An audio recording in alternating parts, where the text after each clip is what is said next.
Okay, thanks everyone, and welcome to today's webinar, How Pokémon Secures Data for Hundreds of Millions of Users with Sumo Logic. So when you join today's webinar, you selected join either by phone call or through your computer audio. If for any reason you would like to change your selection, you can do so by accessing your audio pane inside of your control panel. And also from this control panel, you'll have the opportunities to submit questions to today's presenters by typing those questions into the questions pane. So at the end, we will collect these and address them during the Q&A session. A recording of the webinar will be available shortly after the conclusion of this presentation, so please keep an eye out for that email. My name is Danielle Greshuk, and I'm from AWS, and I'll be your speaker and your moderator for today's webinar. All right, so let's jump in here. Okay, so first I just want to introduce to you AWS Security, Identity, and Compliance. And again, my name is Danielle Greshuk, and I'm the Senior Manager of Solution Architecture at AWS. So at AWS, security is our top priority. And that's why we really listen closely to our customers to offer both a secure cloud computing environment as well as some innovative security services. And these services help to satisfy both security and compliance needs of some of the most at-risk organizations that are out there. So today, we protect millions of active customers around the world. And our customers really represent a diverse set of industries with a wide range of use cases. And these include large enterprises, startups, educational institutions, and government organizations. And so the scale and the scope and the global reach of these customers really gives us a broad scale and broad visibility and actually a deep perspective on cloud security. And we rapidly invest this back into our leading edge infrastructure and our services. So security at AWS really starts with our core infrastructure. We have custom built for the cloud. This infrastructure is custom built for the cloud and designed to meet the most stringent security requirements in the world. And our infrastructure is monitored 24/7 to help ensure the confidentiality, integrity, and availability of our customers' data. So the same world-class security is available then to all of our customers, and regardless of your size or your investment. And you inherit those benefits as well as our experience, which is tested against the strictest third-party assurance frameworks. So use AWS to transform the way that you do business, automating your security and compliance tasks. And this helps you to reduce risk so that you can grow and innovate faster. And then finally, we actually have the largest network of security partners and solutions. So you can extend the benefits of AWS through these solutions and as well as consulting partners to help you build your solutions on top of AWS. And these can be solution providers that you already know and trust. So with AWS, you control where your data is stored, who can access it, and what resources your organization is consuming at any given moment. Fine-grained identity and access controls give you the ability to control who has access and at what level. And you can, of course, reduce risk by using automation and continuous monitoring inside of AWS. And then, of course, you can integrate with AWS services and solutions to support your existing workloads and streamline your operations, and then also simplify compliance reporting. So we look after security of the cloud, and our customers look after the security of their applications inside of the cloud. So by working with AWS, you have a partner to share in your IT security. So if you were going to build some applications inside of AWS, the important thing for you to note, especially if you're going to use our infrastructure as a service, is that we would be controlling and patching the host operating system, but you'd be responsible for the guest operating system and all of the data and applications and security controls that work on top of that. But we give you tools and services to help you get visibility and transparency inside of those applications. And we would help you to run those applications with our tooling in order to get that transparency that you need to automate and secure your environment. So on that note, I'd like to turn it over to Michael. Hey everybody, this is Mike with Sumo Logic. I'm on the security team over here. I commonly interact with tons of customers pre, post-sale, setting up their environment, giving them common use cases, some tips and tricks, just kind of helping them get going. We're hoping to deliver some of that value via those experiences here today.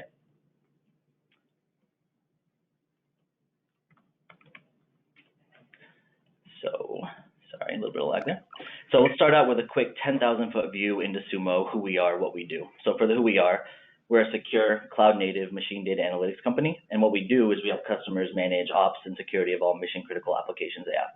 So in this context, when we're talking about machine data, what we're talking about is logs, metrics, any events emitted by apps or infra which contain human-readable text. We consume that data to enable you to manage security posture of apps, improve performance, by increasing your ability to generate insights on your data and decreasing the time it takes to get to those insights via search, alerting, dashboards, other mechanisms we'll talk about later. We operate a purely SaaS platform, meaning you send us your data, we manage all the infra, you guys focus on doing what you do best, which is managing your own services. We have built a massively scalable platform that serves over 2,000 companies. I won't reiterate the stats, you can see them on the screen, but the point to make here is our service is massive, reliable, it's performant, so we can handle any type of load you throw at us. Some key points there, we support cloud, hybrid, on-prem apps and infra. Wherever your data lives, we can get at it. 30% of our data actually comes from large on-premise / hybrid environments, including some big customers like Alaska, Delta, Airbnb. As mentioned, the service is highly elastic and we can scale to meet any type of load requirements you have.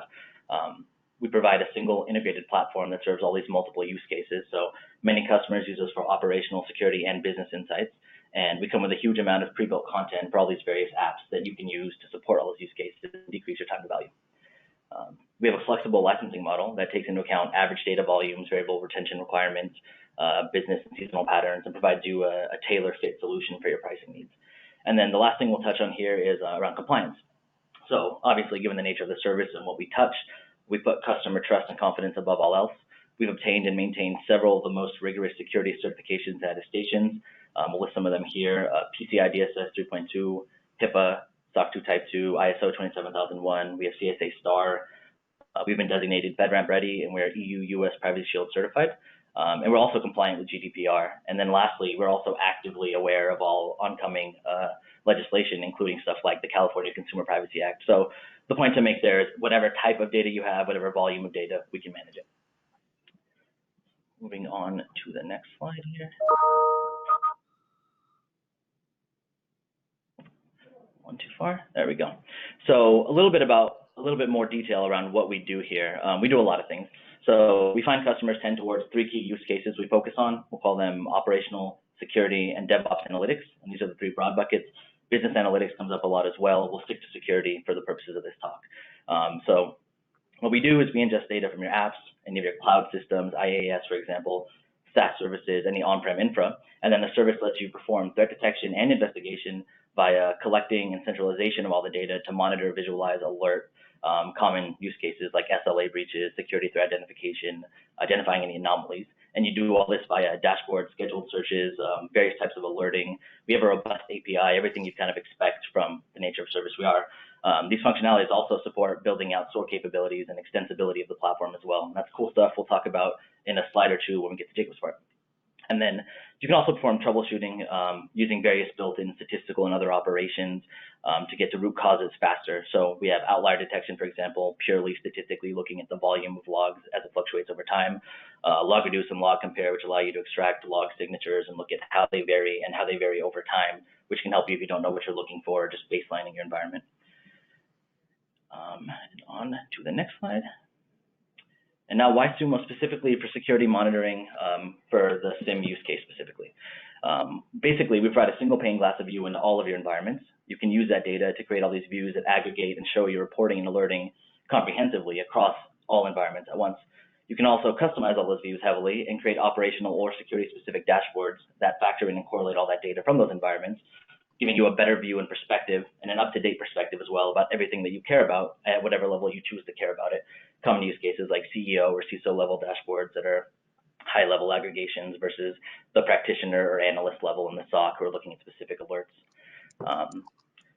Cloud scale, so we enable growth that can adapt to any demand scaling as you'd expect. We touched on that a bit on the first slide there, but basically we have a highly elastic environment. So when critical events happen to your infra, you don't lose data in the times of need when you need your reporting to be reliable. We've touched on pricing a bit, so I won't too heavily go over that, but the gist is you pay for what you use and need rather than a flat fee model. One of the key points here is we enable tool consolidation, so all your teams work out of one place, and we have the APIs, integrations, and all the pre-built content to support all those use cases. You can leverage the benefits of having all the data in one place to correlate and gain the right insights from. So not only security use cases, operational and BI use cases. So when you have all that traffic in one place, you can look at kind of how does that traffic flow, what do your customers do, what do they use, how does your infra respond to that load at an individual service level, and all that data has benefits well beyond just what the security team would utilize there. We enable analytics at scale. We can ingest and have all that pre-built content as mentioned and collectors for a huge number of AWS services, and we can give you all those insights to manage all those pipelines and infra appropriately with that existing content.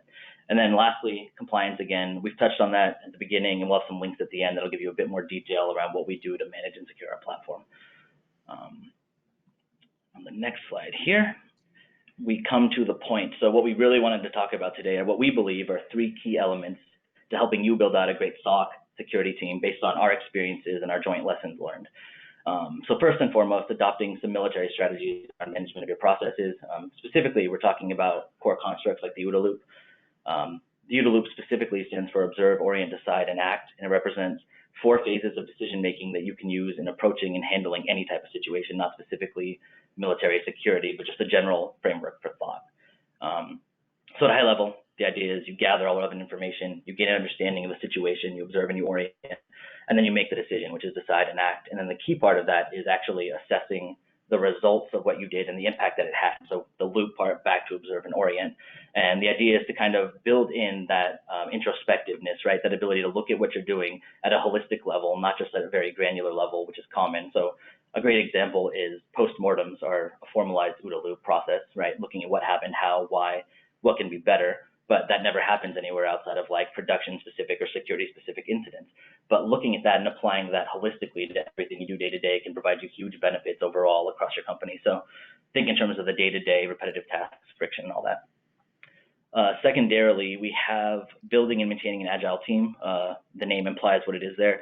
It has a lot to do with positioning your team for success by enabling them to do their jobs without any excessive red tape, siloing teams off. In particular with security, it's important that there's a lot of cross-functional touching, that you understand kind of what's going on in the company holistically, because people tend to silo to avoid kind of things that are interrupting their work, which hides them from what they need to be focusing on, which are the changes to the infra, both from a compliance and a security perspective. You have to be aware of that or it'll stack up and create problems and friction over time. And then the last item here is building a modern day security stack. This one's pretty straightforward. It's just about choosing the right tools for the job that work at the right scale in conjunction with their tooling, hopefully modular tooling. Picking and using the right foundational elements will let you scale appropriately as time goes on. Homegrown isn't always best for a number of obvious reasons there, but that's why you need to select very carefully as you build your company and scale it, that you have the right tools that you can build from. And with that, I think we're ready to hop on to Jacob's section. So Jacob's going to talk a bit about some real world examples of what we just discussed there.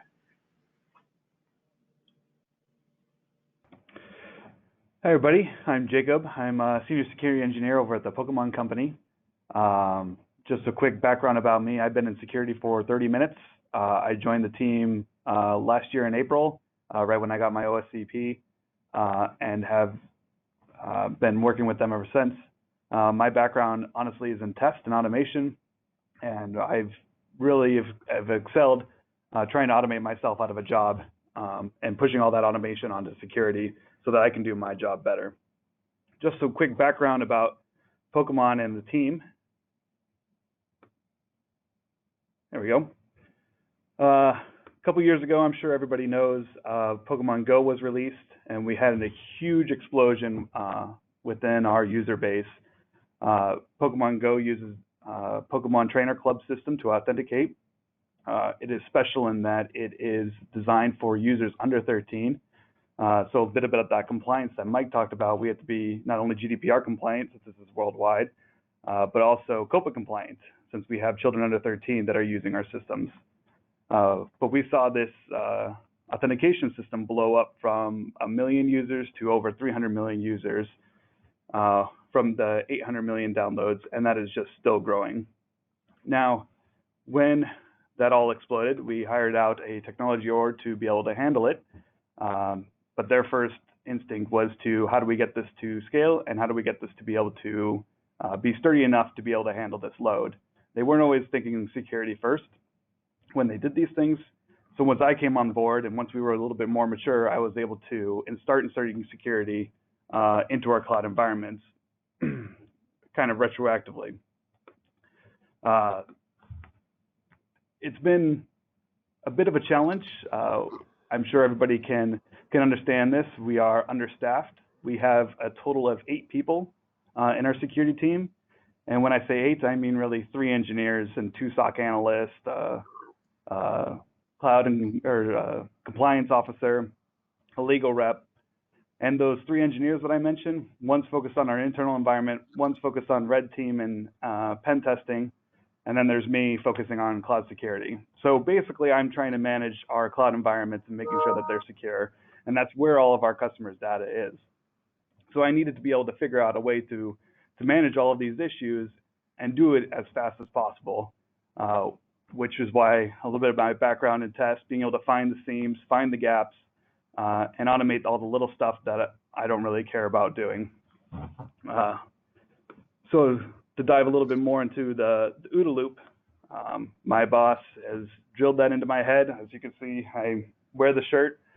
My first goal was to observe what was going on in our environments, orient myself and kind of tie all those pieces of information together, decide on what to do, act on it, and then continuously work on that process and make it better. I mean, first starting off, we got in, we're getting alerts left and right. You know, we don't know who's signing into our environments, what kind of work they're doing. Are they actually doing work on production environments? Is it a dev environment? We weren't really sure, and we just didn't have the visibility until we onboarded Sumo and started putting some of their collectors in. So I'm going to kind of go through that whole process of now that we got Sumo on board, what did we do to get to where we are today? And there's three big pieces of that on my journey. Again, with the OODA loop, the first step was visibility. So we have now 15 cloud environments, 50 VPCs, hundreds of EC2 instances. We have all these services spread out about all these different accounts everywhere. We have DevOps working, we have devs working, we have tests working, we have Game Studio who's doing their work, we have billing who's doing their work, we have an analytics account, right? We have all these things and they're spread all around, and we had no logging, no way to view all these things in an easy manner. Just a nightmare. So my first job was to sit down with all these teams and figure out what was important to them. I'm not the owners of these systems, they are. They're going to be the ones having to fix 90% of the issues. So I wanted to know from them, what do they find important? Where do they think the gaps are? Where are their seams? And then move from there. The easiest one to act on was AWS Cloud Trail. That's the one that's going to give you your biggest bang for your buck. That's going to tell you exactly who's logging into your environment, what kind of services are running, what kinds of things they're doing. Anything that you could want from AWS Cloud Trail, you're going to get it. And now if you take that and you combine it with these VPC flow logs, you're going to be able to tell a story about what kind of information is traveling from where and where the data is going. So I would be able to tell, you know, somebody's getting into a load balancer, they're moving to an application, they're moving to the database. All right, does it look like a lot of data is traveling between those? Maybe unusual? No? All right, then we're probably fine. So being able to work on that, get that visibility, and figure out what our environments look like. What does a normal environment look like for us? And what does an abnormal environment look like? Alongside of that, you know, we have tools outside of AWS. We use one login for our authentication. So part of using Sumo was building a story. I don't want to see people as soon as they're in the AWS environment. I want to see, you know, as soon as they are logging in, if they are using one login to get to the AWS console. I want to know if they are SSHing through the bastion to get to any applications. Right, I want to be able to pull all these logs from separate sources, tie them together, build a story about what all of our users are doing, what are our customers doing, and then figure out if there's any anomalies outside of that, which easiest first steps that we had. Jacob, that all sounds great. Can I ask you a quick question though? Can you dive in a little bit deeper on how you actually integrated the OODA loop in our your day-to-day processes, practically speaking. I feel like it's not necessarily ephemeral, but a little bit of detail around how you actually approach setting that up would be helpful. And then how did you track progress, like ensuring that you're moving that goalpost there, right? Right, absolutely. So first, I mean, the OODA loop is being able to observe, which is getting all these logs into a single location and being able to view them, right? I don't want to log into 10 different consoles to be able to view logs in 10 different places. I need all that in one location so I can get to the data as quickly as possible. From there, I need to source in other bits of information, as I talked about, like one login. We have CrowdStrike as well. If they're throwing any alerts at us, right? I want to tie all these pieces of information together, get context about what I'm seeing, and then I'd be able to decide on that context. So if we had one of our EC2 instance compromised, right, we would be able to see some unusual traffic within AWS. We would be able to see a CrowdStrike alert come in. I'd be able to tie all those together, figure out, oh, hey, one of our EC2 instances is acting funny.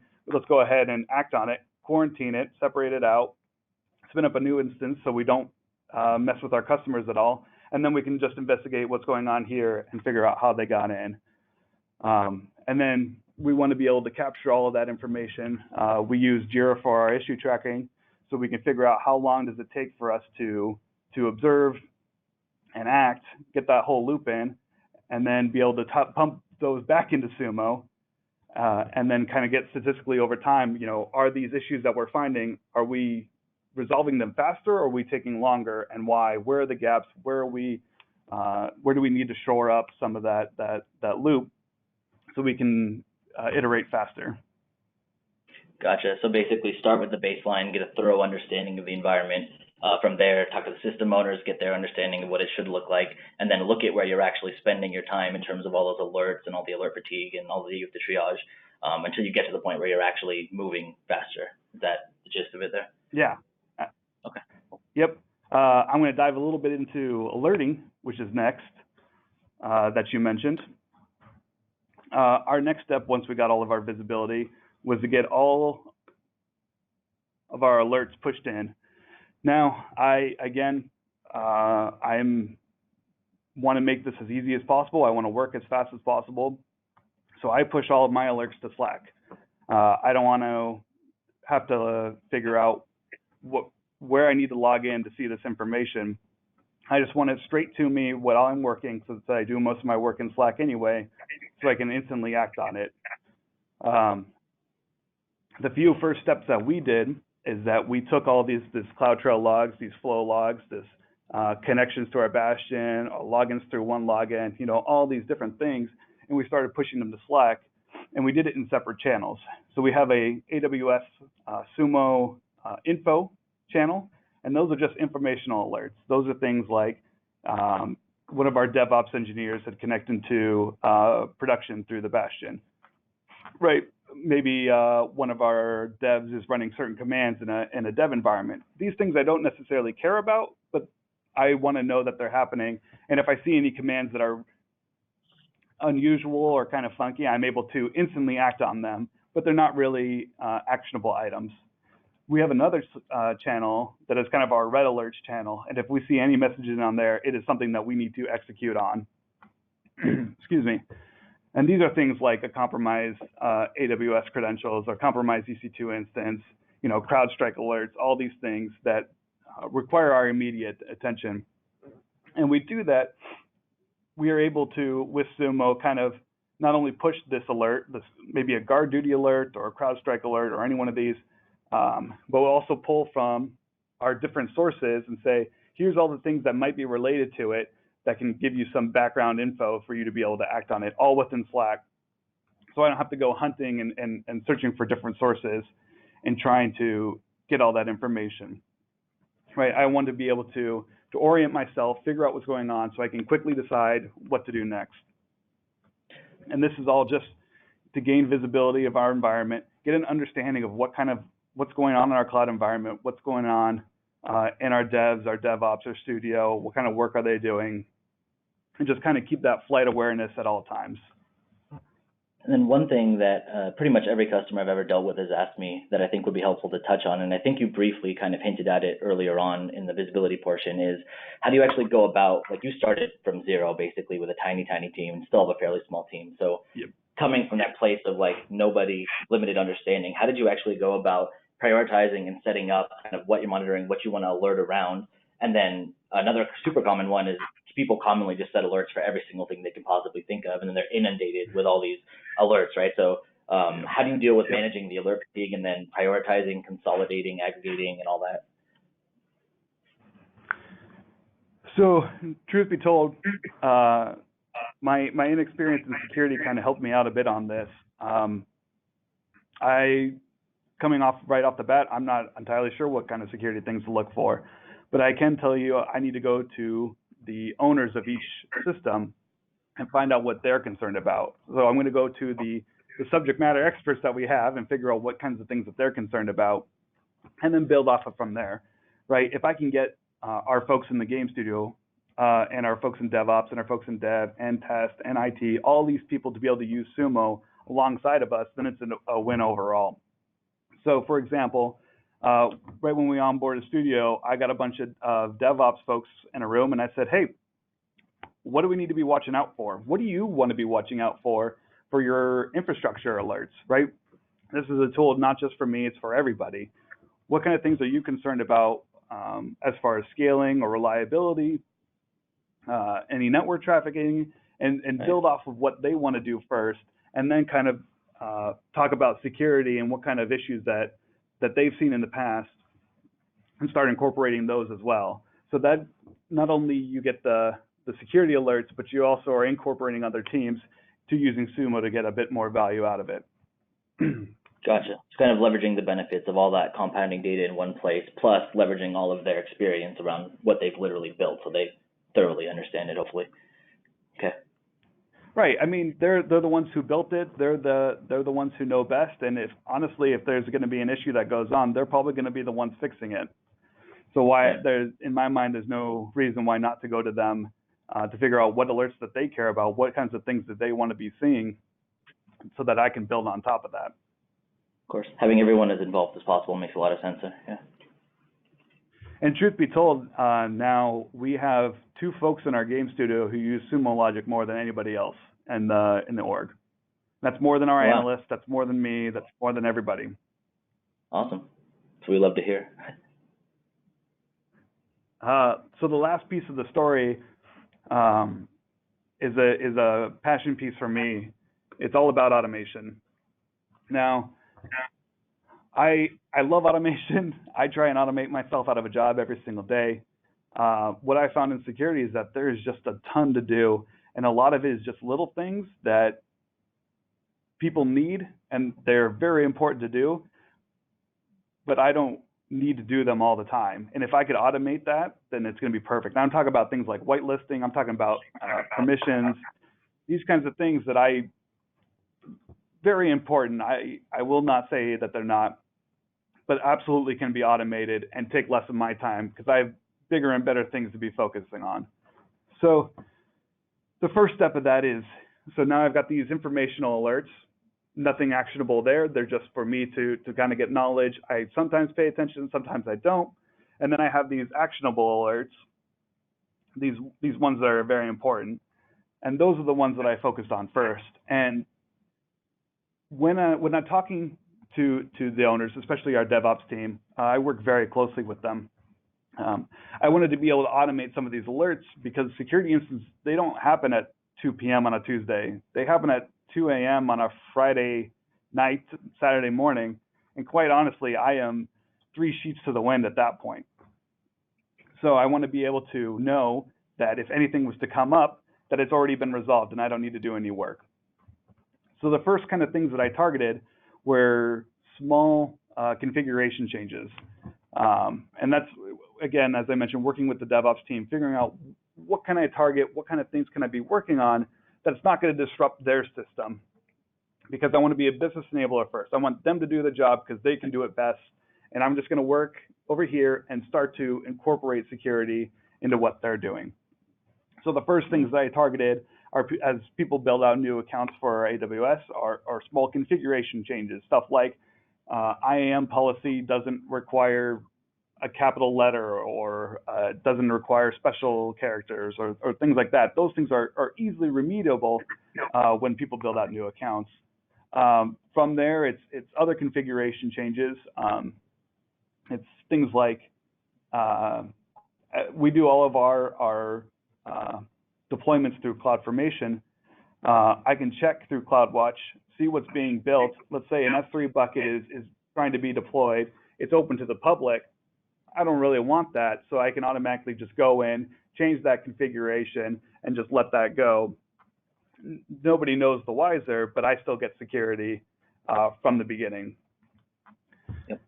If I am able to automate all these little things and not have to worry in the future, that frees up my time to be able to work with these teams, start baking in security from the beginning, rather than kind of shoehorn it in later.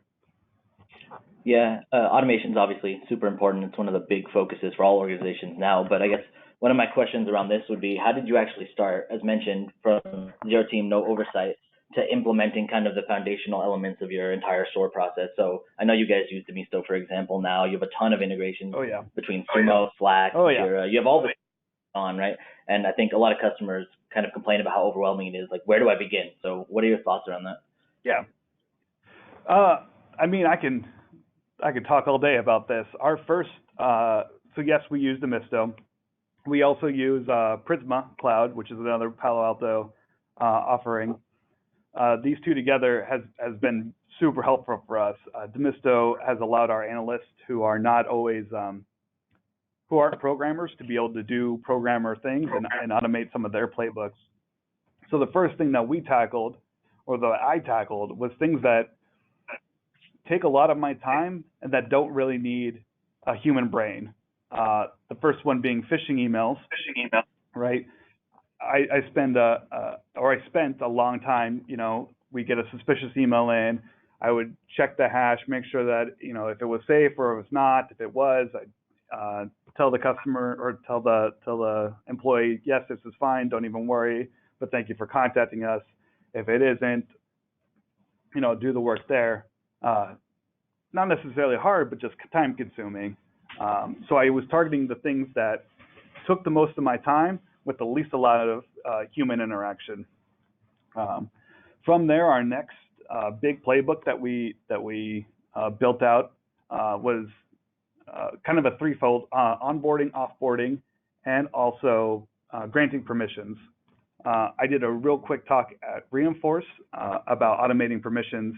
We have a ton of confidential projects that people request access to. We have this analytics account that we have people accessing requests to, and that's because there's tons of personal information of our customers in there. That's where we store all of our login, log out data, right? And if our business intelligence folks want to get in there and start making decisions based around that data, they need to request permission. Now, these things, again, are not inherently hard, and they don't necessarily need human interaction as long as they belong to the right org. So we use Demisto to target those specifically first. And that's doing things like, getting these requests in from Jira, checking to see which department they're a part of. Are they a developer? Are they part of the business intelligence team? Are they a part of the right teams to be making these requests? Sending out an approval email from their VP or to our director of InfoSec if they're trying to get access to customer data. Once those emails are approved, then they automatically get access for a specific amount of time, and then it automatically gets revoked. Right? These things I don't want to be worried about. I don't want to, have in the back of my mind, do I need to be checking permissions to these things every single day? Right. So the idea is just basically you're saying start small, kind of find the pain, find the friction. Usually the intersection between orgs is where I find the most pain, but that's the gist of it, is start small, build the momentum and the buy-in internally, and then move from there. Yep. And there's a lot of, I've got so many ideas for more automation. One of the ones that I'm working on right now is provisioning SSH keys to our developers. So I want to set up some Slack bot that if a developer messages, hey, I want access to production to be able to deploy. the Slack bot will check to see if they are a developer in our company. If they are, it'll give them SSH key for that. For that application. Now, the cool thing that it would do is it would put that SSH key on the application for them to use, and then as soon as they use it, revoke it. So if they were to log out, they can't get back in. Right, I want to insert security, but I also want to make it easy for the folks to use the security that I make. Because if it's not easy to use, then they're just going to go around it. Yep, and that's why we're huge fans of Slack here. We have all kinds of stuff around user provisioning, deprovisioning, kill switches, right? Lock their laptop by a simple MDM, turn off all access to one login and everything else. It's really powerful as a tool, kind of, because Slack is intuitive. Everyone gets it, right? It's straightforward, simple. You don't have to worry about designing the UI. It's all inbuilt, right? So. Yep. Yeah, we're huge fans of Slack as well. We use it for almost everything. Yep. Lastly, this is a bit of all the tools that we use and where we source all of our information. It'd be a great place to start. Again, as it says, Sumo Logic has really been our single pane of glass for all of this information, right? I want to be able to source everything from AWS, tie it in with information from one login, from Jira for issue tracking, LastPass usage. Do we see people, trying to log in from unusual locations, or maybe a ton of failed events, right? I see people accessing HashiCorp and our vault and using secrets. Is that normal usage? Can I tie that with anything else? Maybe with CrowdStrike, maybe I see a CrowdStrike alert flag on my machine, and then all of a sudden I see some funky stuff going on within AWS, right? These are things that I can use to build a story from beginning to end and figure out how somebody was able to get into our environment, what kinds of things that they did, all the way from beginning to end. And I can get all that information from one location. Yeah, that's really the pain I see with a lot of customers as well is I have all this data, what do I do with it, right? How do I pull it together and kind of cohesively build that story between VPC flow logs, maybe some of my WAF stuff over here, my OnBox application log specifically. How do I make all that one cohesive story? And a bit of that is thinking about how you would do it yourself, right? Right. If I was thinking about how I would go about compromising our environment, it would be, I'd probably go for one of our DevOps engineers who's got a lot of permissions to be able to do what they need to be able to do. So you might see a bunch of failed login attempts. You might see some CrowdStrike alerts on those systems. And then from there, I would try and get into AWS, which then you would see those alerts come in. You might see some weird traffic going on, some weird processes being run on these systems. And you'd be able to tie all that together to figure out, oh, hey, they were able to get in from this point, traverse all the way over to here, and finally get the keys to our kingdom over here. Yep, and I think that's kind of the approach we take as well, is start with kind of what are the crown jewels, what do I care about the most, how could you possibly get at that, and move out from there. But it's interesting to hear your perspective, which seems pretty much the same thing. Funny how that works.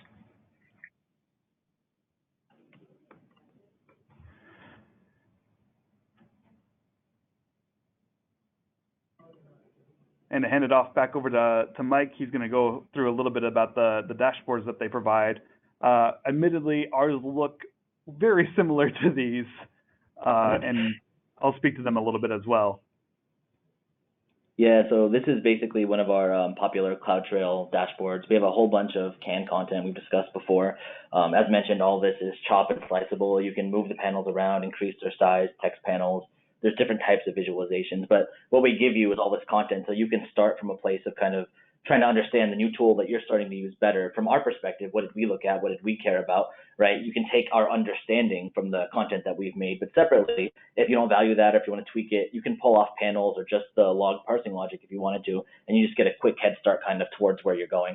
And to kind of comment, you talked about SOAR a little bit before and kind of what you use as a platform for that. So one of the things we've played with is using the toURL operator in the dashboard to have a panel that pulls out all relevant data for specific actions we want to take. And then you can create a request that basically sends a get with parameters in the query string to some server that you run, and then you can directly take actions from the panels themselves. But that's not necessarily the ultimate use case, right? But it's one that shows kind of the extensibility of the platform and the dashboard views. And admittedly, this dashboard was such a giant help in starting off, right? We had no visibility into our network, no idea what's going on. We're able to pop up one of these dashboards that are already pre-made and already get a kind of sense of what's going on and what kind of things that Sumo has found customers to care about in the past and things that maybe we should be focusing on as well. Ours looks, like I said, very similar to this. I have also tied in some panels about like one login, last pass, those kinds of things, Right. just so I can get all that information in one location. Yeah, and I mean, as always, the power is just having the head start, getting the baselining, understanding kind of where you're coming from is where the value is there, I think. Slight bit of lag there. One second, sorry. Next slide, please.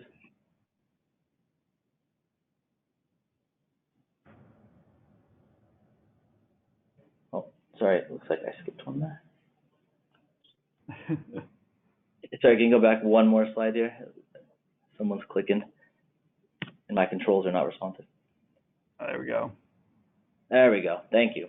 So this is another example dashboard view here, which is demonstrating kind of the methods by which we can chop and slice and manipulate all the dashboard data. It's another super commonly used one around user monitoring, gives you a great benchmark of the environment, kind of the top level insights before you start to narrow in and focus on what actually matters for you, your use cases, again, your determination of the crown jewels there. And again, fully modular. Any panels you like, you can pluck from all the available dashboards, put them into one that you like more, custom views, whatever you want to do. This is actually one that I'm very familiar with because I thought my first instinct was, what are our admins doing in our accounts? What kind of actions that are they taking? Because those are the ones, obviously, with the most permissions. So I Right. care most about what they're doing in our environments. Of course. Yep. And with that, I believe we have our key takeaways here. Yeah, I mean, if you get nothing else out of this talk, I highly recommend following the OODA loop, right? I will rep this until the day I die now. Fortunately or unfortunately, my manager has beat it into me. It is such a great mindset to have as you think about these security problems, and how you tackle them. Part of that Yep. is automating yourself out of a job. Right, you should always be striving to automate all these things that you can, because I guarantee you there's always going to be more work to do. The business is always going to be changing, and there's always things to be working on.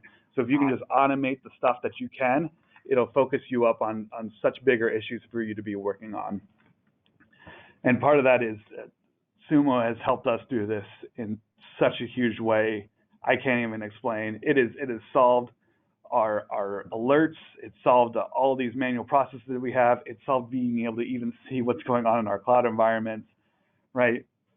I trust our devs and DevOps to do the right thing, but now I can actually see, I can verify that they're doing the right things, right? And I can be a part of that conversation as they want to build out more systems, right? Now we could talk about adding Sumo collectors on those new systems, not only for us for security, but also for them, for the devs, for the DevOps, so they can do their troubleshooting, their logging, and not necessarily have to get into AWS to be able to see those things.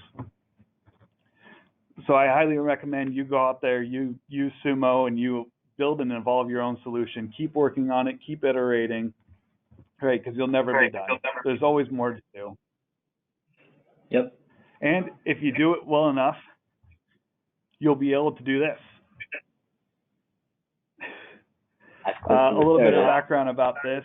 I recently took a vacation for 3 weeks over to Europe. This is from the Tour de France. I was up on one of the mountain stages cheering them on.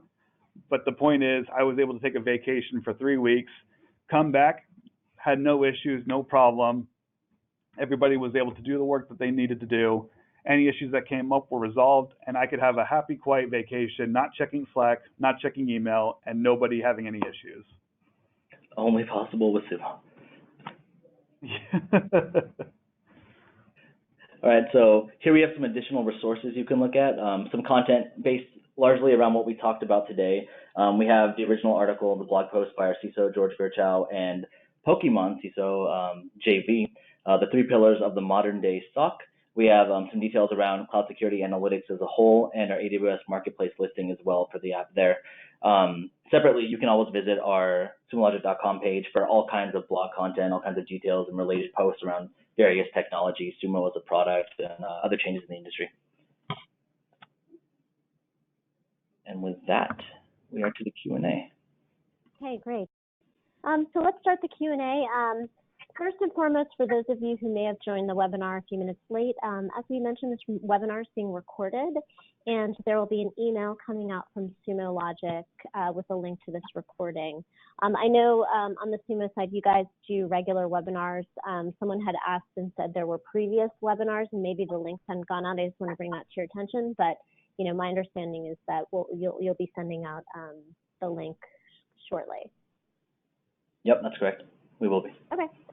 Cool. So we'll start with a softball question. So what does the Pokemon Guys shirt say? We've hit on that a couple of times, but just one last time, you want to say?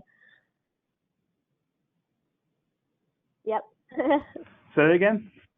What does your shirt say? Just one more time. They want to. Oh yeah, this shirt is the OODA loop shirt. Mm-hmm. Again, being able to observe, orient, decide, and act.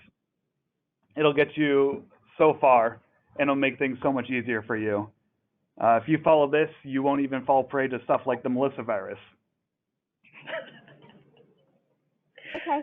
A couple of more difficult questions. So, Michael, this is probably for you. So how did Sumo get HIPAA certified, or did you mean that Sumo is HIPAA compliant? And if you can just clarify that.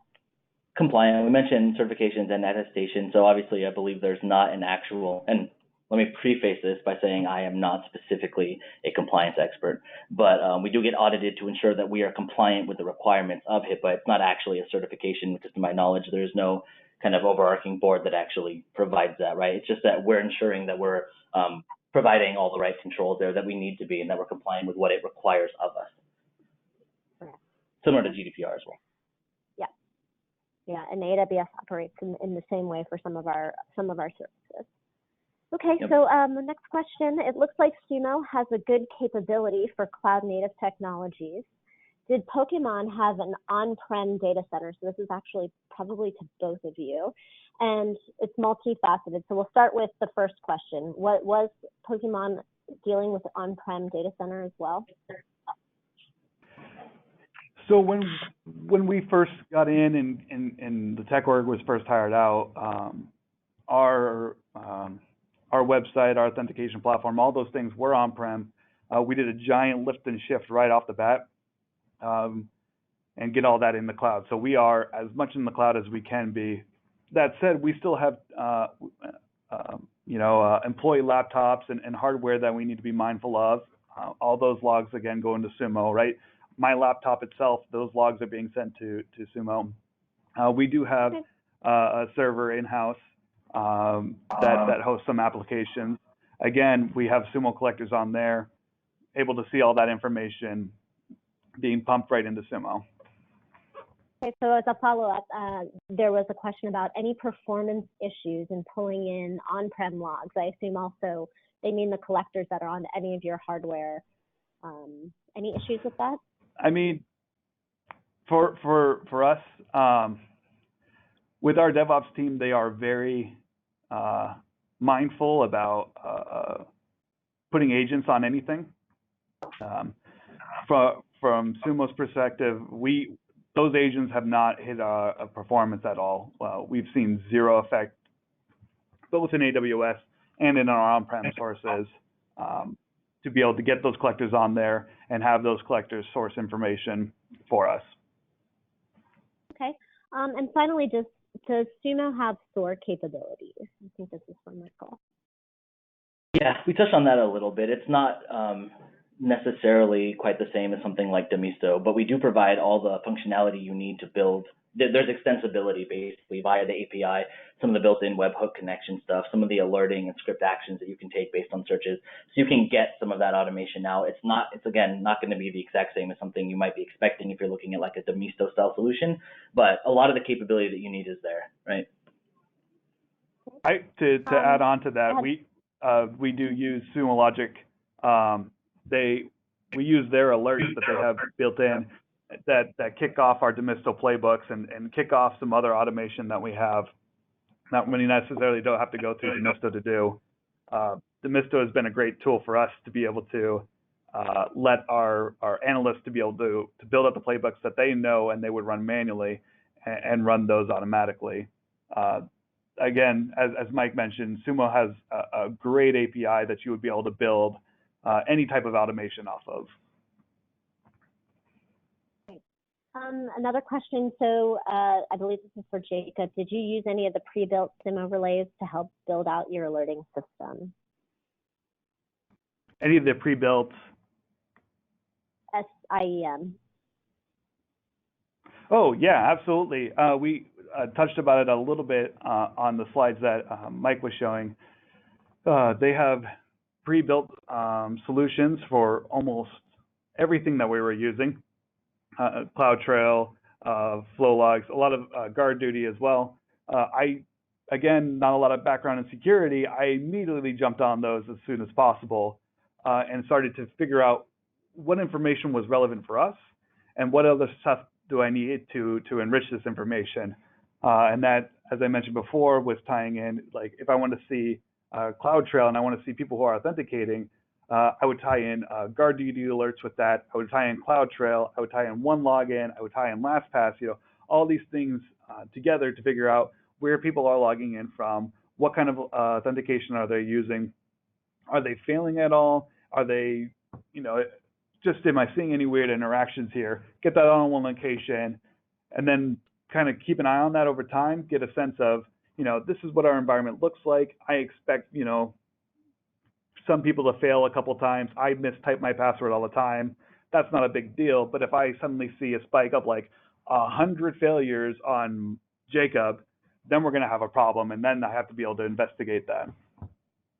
And one thing I would want to touch on there, we've mentioned pre-built content several times. One thing that I don't think we did say is that that's not just in terms of the Sumo product itself, from like the dashboards and alerting and all that stuff.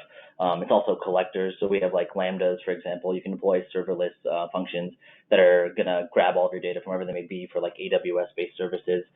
We have hosted collectors as well. So all the work around getting the data for a huge number of products is also done, not just the visualization. And then to that question specifically, we do have a number of customers who use us as their pure and only SIEM solution, is what Jacob was saying. Great. Okay, so another really interesting question. Are you using Sumo for cheater detection as well, Jacob?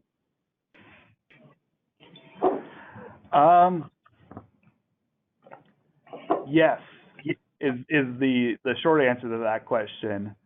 With Sumo, we're able to tie in a lot of different information. We can see when folks are logging in, where they're logging in from, what kind of IPs, and that sort of information, and we can kind of build a kind of a profile around it, players. Next step for us, and where we're going in the future, admittedly, we're gonna lean into another AWS service called SageMaker, and kind of use some machine learning to be able to detect anomalous behavior. Right? I want to be able to build a profile for a player. This is what normal human interaction looks like, and then find anybody who deviates from that. Okay, awesome. But yes, is the short answer. We are definitely using Sumo to find people who are acting abnormally. Great. So Jacob, again, another question for you. So have you run into any DevOps teams that have actually resisted security when, you're moving into the cloud, and how did you kind of overcome that? I've been very lucky. I haven't found any DevOps teams. I've definitely found DevOps members to resist security. And for me, that becomes a people problem, not a security problem. When I first came on board in the team, admittedly, I sat with the DevOps team every single day. I sat in their stand-ups. I sat in everything that they were doing. I wanted to know what kind of things are they working on, what kind of challenges are they having in a day-to-day, where are they focused on going. Coming from a tester, I had no idea all these things. So if I was able to sit in with them, maybe help them on their problems a little bit, build a relationship with these people, they'll be more willing to help me out in the end, and bring security further into their mindset. The side portion of that is if I'm able to insert myself into these DevOps teams, and as they're thinking about new projects that they're building out or any new architecture that they want to spin up, if I happen to be in the room, I can casually throw out security suggestions while they're planning out and while they're blueprinting and whiteboarding these things, right? I want to move security as far left into the development cycle as possible, so that if any issues come up over here at the beginning in the planning phase, super easy to fix and super cheap. We can roll those out right away. Over here, after the stuff is already built and already deployed, fixing those stuff is a headache for everybody, right? So I want to ingrain myself into these teams, build a relationship, build a rapport with them, so I can start bringing security as far left as I can. Yeah, I think you touched on it earlier, really, which is it's about focusing on business enablement and not so much stomping your feet and saying security now. It's about being an ally and a partner to those teams, and we've seen it a lot, right? A lot of companies that we work with, and it's really just about focusing on their needs and kind of getting on the same page with them. Yep, absolutely. Again, my boss has told me that I'm not allowed to say no.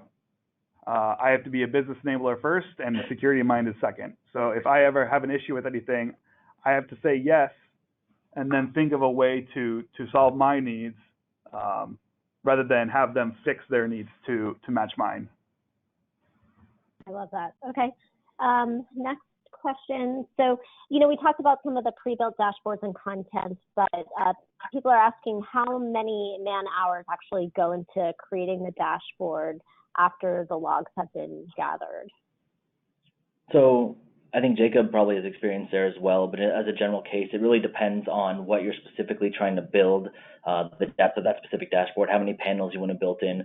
Creating a dashboard and panels in a dashboard is simple. It's just a search of some kind. The more time will be spent kind of understanding what you're trying to show, and kind of like the OODA loop thing, right? The whole point is you build the baseline as fast as you can and then iterate on that until you get to the point where you're no longer clicking in and manually searching for things.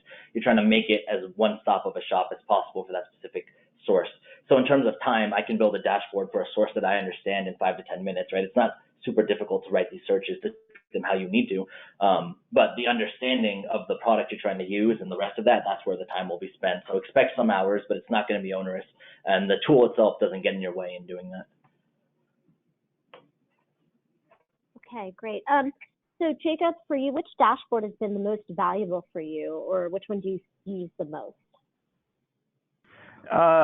It's definitely going to be that CloudTrail dashboard. That was the one. I mean, as I mentioned before, CloudTrail is where you're going to find all of your information that's really relevant, right? To me, that's the most important log that I could pull from AWS. So again, using that pre-built dashboard, just getting a sense of what kind of things have people cared about in the past, what kind of things should I be looking out for, and then getting a baseline understanding for my environment and say, well, maybe I don't care necessarily much about admin logins because our admin logins are tracked elsewhere. So I can throw something else in here. Let's say CloudFormation. I can see who's spinning up architecture in CloudFormation and what kind of work is being done, right? And throw up those panels. So it's definitely easy answer is CloudTrail. All right, excellent. So we look like we're at about the top of the hour now. So I think this will conclude the webinar. And so that being said, we're going to wrap it up. So again, you will receive an email shortly of the recording of today's webinar. And we want to thank everyone for attending. And if you have any questions, please don't hesitate to reach out. And thanks for coming.